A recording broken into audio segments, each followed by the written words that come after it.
Oh, Gravity Rush, I fell for you all over again. I won't use a number, and today, we're looking at Gravity Rush 2.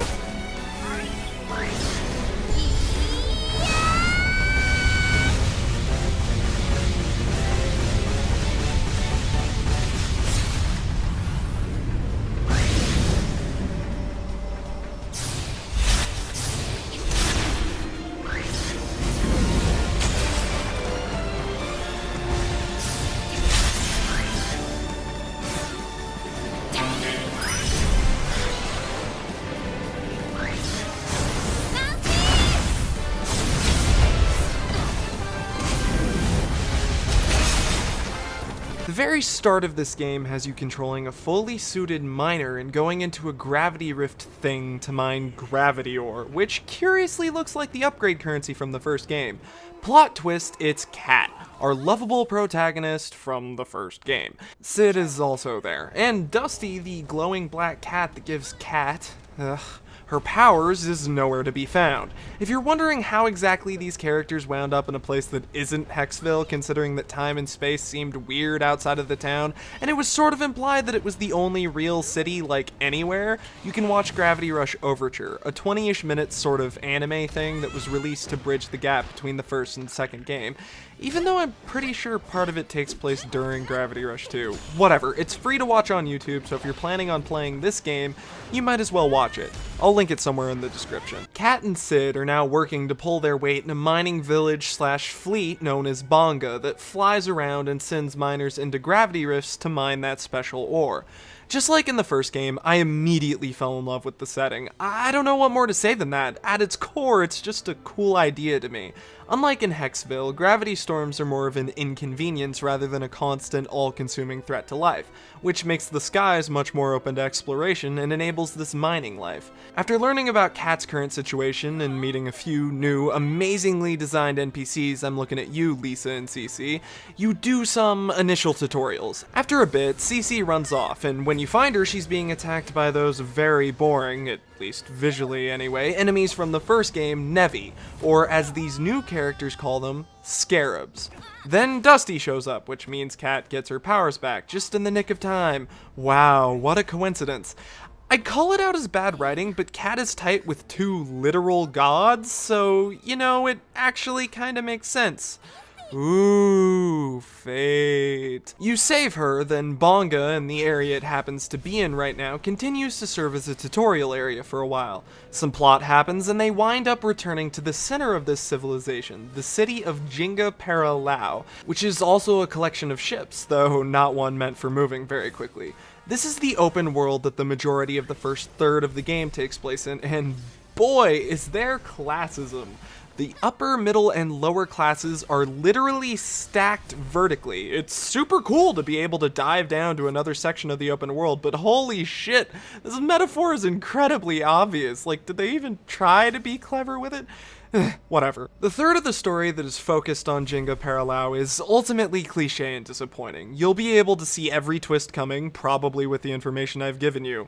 Maybe. Point is, it's nowhere near as interesting as the events surrounding Hexville in the first game that are at that point in the story still somewhat unresolved. However, this section does introduce a whole cast of new, likable characters that go on to be important in later parts of the story, and subplots introduced here that later come to the forefront are interesting, so what happens here is worthwhile in the end. It's just kinda hard to see that when you're experiencing that part of the story for yourself. In a couple of ways, Gravity Rush 2 actually represents the best and worst of sequels. Most of the issues I had with the first game were resolved, but a larger scope and more probably unnecessary features leave other parts of the experience feeling lukewarm. One of my favorite parts of the first game is almost entirely intact. The movement system is almost identical. You push a button to start floating in the air, choose a direction, then push the button again to shift Cat's gravity in that direction, causing her to start falling. It still feels unique and, more importantly, consistently satisfying. Also, you can push the right stick to reorient the camera, which makes it easier to track where you actually are at all times.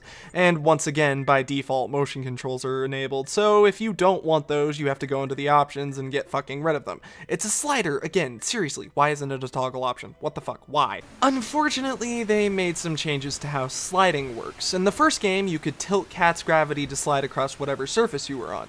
You can still do this, but more often than not, if you do it over any surface that isn't entirely flat, it just shifts your gravity in that direction and Cat starts to fall. It's still enjoyable in areas that are specifically designed for sliding, but it felt inconsistent in other places, which meant I didn't use it nearly as often. So a slight hit to the mobility mechanics, but my biggest problem with the first game is 100% solved in a pretty awesome way. That'd be how repetitive the combat was. At the start of the game, your options are about as limited as they were at the end of the first game, with a small exception. For those of you who don't know or forgot, that means you have access to a simple combo string and dodge on the ground, and a gravity kick in the air where you push a different button once floating to start hurtling foot first towards whatever your targeting reticule was over. Certain upgrades allow you to chain gravity kicks, which is sort of misleading language. What it actually changes is the cooldown time on the quote-unquote chained kicks. So if you upgrade to the point where you can chain 3 kicks, the first 3 kicks will have a lower cooldown between them, and after the third kick you have to wait a bit longer before you can kick again. It's pretty straightforward, but it took me a while to figure that out because it's not explicitly explained in game. Upgrades in general feel far more tangible this time around, which is a part of what makes the combat more enjoyable. Unlocking dodge attacks, longer combo strings, longer dodge strings, I guess that was in the first game too. The upgrade system in the first game was by no means bad, but it was better here. Back to combat, Cat also starts with her drill special move from the first game, which, again, you can only use when that red dot in the center of the gravity gauge is, you know, there. Go all Gurren Lagann on their asses. But there's also a red special bar. The dot shows up only when this bar is completely full, which probably sounds redundant, but I haven't explained all the changes to combat yet, so fucking hold on. The telekinesis-like ability to pick up and throw objects with gravity powers is so much better now. For one, you don't start floating immediately when you pick items from the environment up, and there's a clear soft lock-on system, so actually hitting what you want to hit isn't a pain in the ass. It's so universally useful that I found myself throwing shit at enemies constantly. It almost feels as good as the gravity kick, which is a feat to accomplish. And if you hold down the button used to pick up objects while you're picking them up, it uses up part of your special bar, see, told you it would make sense, to make it so your thrown objects bounce between targets. Fuck yes. So from the start of the game, there are already a good number of improvements, but as you advance through the story, you unlock 2 new forms that each entirely change Cat's moveset. The lunar style makes Cat lighter. She has floatier movements, falls slower, ground attacks have a bit of a longer range. She has a spring jump, holding to pick up projectiles makes them stun enemies instead of bounce between them. The drill special is replaced with the projectile barrage, and the gravity kick is replaced with the wormhole kick, where Cat teleports to the target and then actually chains kicks. That's so fucking awesome! I don't know why being lighter lets her bend space-time, but it's sick as hell, so who cares? A bit later, you get the Jupiter style. This gives Cat very slow and powerful ground attacks that I really like for some reason. Slower ground movements, the dodge is replaced with a guard, you fall faster. Normal projectiles combine into one more powerful projectile. Holding to pick up objects collects a bunch of items from the area and compacts them into like a singularity bomb type thing. The special for this style is a black hole, and the gravity kick is replaced with, well... oh, fuck yes. Holy shit, do I even need to say anything more about that one? Fuck. The addition of these forms has functionally tripled Cat's moveset compared to the previous game, and each style has its strengths and weaknesses. You can switch between them on the fly with a flick of the touchpad. I think it would have been smarter to map those to the D-pad because I had occasional input errors, but those are tied to something that's obviously more important than one of the core mechanics of the game. I'll get to that in a bit. Like I said earlier, my problems with combat are entirely resolved, except that fucking touchpad thing. On top of way more options in combat, there are new enemy types, new Nevi, particularly ones that are sort of built around your new combat options, and you even fight dudes with guns and rocket launchers and shit. They are pitifully weak, to the point that fighting them is a bit of a power trip, though the high of that wears off after a while. Also, boss fights are way better this time around. I've found myself having fun fighting almost all of them, and Some of them even provide a pretty decent challenge. I'd talk more about these, but that would probably bring me into spoiler territory, so I'll just err on the side of caution and say that almost all of them are cool, especially near the end of the game. One of my favorite parts of the game is still falling around the open world environment and collecting upgrade currency. It just sort of let me relax while listening to the in-game music or a podcast, and it's something that has a clear purpose, so it doesn't feel like I'm wasting my time. And it has a logical endpoint, so it's not something that seems like it'll go on forever. I like it. A lot. Of course, none of that would matter if the simple act of moving around in the game wasn't as satisfying as it is. Something that did wind up feeling repetitive was the new feature of mining. As you advance in the game, you unlock the ability to return to certain areas from the story and mine for a resource by, kicking little ore deposit things. It gives you more upgrade currency. It's okay, but it ultimately wound up feeling like a boring grind to me, and my tolerance for that kind of thing is pretty high.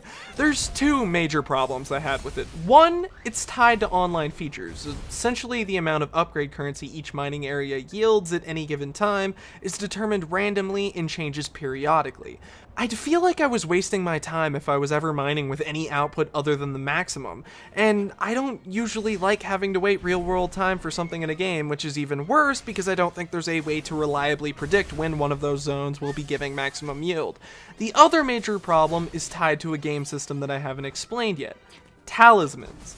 Talismans are equipable items that you can gain primarily through mining. A couple of other things in the game give specific ones out, but gaining them through mining is something akin to a loot system. There are 3 types of talismans you can get, and you can only equip one of each type at a time. Each time you break open one of these ore pockets, there's a chance that a talisman will drop, and you learn what it does when you leave the area.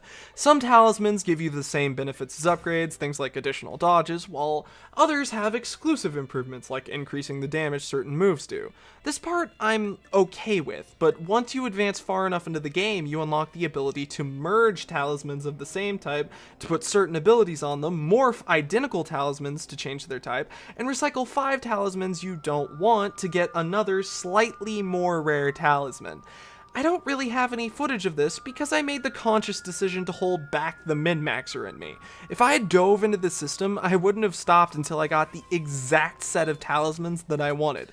In my opinion, the benefits you gain from talismans aren't worth the time investment it could take. Remember, the talismans you get are random, and I just didn't want to commit that much time. Unlike collecting upgrade currency in the environment, there's no conceivable end to how much of the currency you can get from mining, and loot systems are something that I generally enjoy, but loot usually comes from killing enemies, not breaking objects in the environment whose potential loot yield is determined randomly. Unfortunately, due to the existence of mining, the amount of currency needed to upgrade Cat all the way is quite high. It bugged me to not have my character maxed out when I went to finish the game, but finishing the game without all the upgrades wasn't an issue at all. This time around, there are way more side missions. They absolutely occupy the spectrum of quality. Some of them are really cool and provide more information about characters and the world, or just simply fun. Some are just okay. Some feel like a bit of a chore, and one of them drove me fucking insane. Fuck that goddamn dog mission and its stupid fucking fetch section. Ugh. Overall, I thought they were worth doing, especially because some of the rewards you get are new costumes, quite a few of them actually, which is always nice, or health and gravity gauge upgrades. Conversations between main story missions also return, and this time you can actually check every section of the map for them, which lets you actually see where they all are without having to check every individual area, so now I can like these little lore and character building moments without reservation. Challenges also return. The rewards you get from them are more focused on dusty tokens, and so I didn't really care about the challenges. It's something tied into a super important system. The one I mentioned before that occupies the D-pad but didn't really delve into. It's photos. You can take photos. You get a camera, and you can take photos with it. There are various poses Cat can strike, objects you can spawn in photo mode, and filters you can use. You unlock some new poses and items and filters through side missions too. You can upload photos and people can randomly come across them and give them ratings. Both rating and getting rated gives you dusty tokens. Collecting enough of them unlocks a couple of new costumes, photo-related benefits, and talismans. Look, there are going to be people who absolutely love that this is a feature of the game. To those people, I say have fun, but I just don't give a shit. I messed around with it a bit, but I ultimately wound up ignoring it unless I came up with an idea that might arbitrarily generate a bunch of dusty tokens over time. It's just not fun to me. The options seemed fleshed out enough, and like really my only problem with it being in the game at all is that it occupies the D-pad when something more pressing could have and should have been there. Beyond that, I have just a few other minor complaints. There are actually more stealth sections than in the first game, which I hate on principle because the core mechanics of the game clearly aren't designed around stealth, but I think I kind of broke them. See, how it works is that if a patrolling guard sees you, they report you after a certain period of time, but if they're dead or knocked out, they can't. So like, you can just pick up objects and throw them at guards when they spot you, and coast through almost every stealth mission, no problem. It's fucking stupid, but also it meant I didn't have to do the kinda shitty stealth properly, so I'll take it. There are also points where you're supposed to find things in a certain area with no objective marker. I get that they were going for something where you're like investigating or trying to find something or someone, but sometimes these sections can drag on, and when that happens, they're simply not enjoyable. If you find yourself becoming annoyed with one of these sections, just use a guide. Also, I played this on a PS4 Pro. Supposedly, if you play it on a PS4, there are instances of lag or inconsistent frame rate. On the Pro, it runs at 30 FPS pretty consistently. I would have preferred 60 FPS, but it's something I can deal with. It was a bit jarring because I had just played the first game at 60, but whatever. And since I brought it up last time, I might as well talk about that whole cat and raven ship again. I'm not going to go so far as to say that they're canon, but also it would not be hard to interpret the relationship as one where they have romantic feelings for each other. There's some stuff here, okay? I ship them, like, a lot. More than I did before. Fight me. Oh, and the last third of the game is after the credits. You just have to go to certain conversations on the map after the credits roll, then you unlock the last chapter of the game, which consists of 7 missions, and is the best part of the game. I've seen and read reviews from people who didn't play this part because it's after the credits, and I just have to question why they put it there. It's not like a small bonus thing, it's the end of the game, and it's after the credits. What the fuck? Why? So many people are gonna miss that. Just if you do get that far, make sure you play that bit too. It's fucking amazing. Ultimately, any problems this game has were very short-lived, easily solvable, or outright ignorable. The moment-to-moment gameplay, especially after you unlock Cat's new forms, is radically improved from the first game. Exploration and movement is still incredibly enjoyable, and by the time I finished the game, I walked away with no questions about the plot. Do the parts after the credits, god damn it, with one exception, which will supposedly be addressed in a free DLC where you control Raven, ooh, cool, that's coming out in March. I'll probably do a little video on that too. Even though there were some minor annoyances in this game and bigger problems with the first one, I really enjoyed my time with them. That said, this has been I Won't Use a Number. If you like this video, you can subscribe and maybe share it with your friends. Keep loving what you love, and I'll see you next time with something else.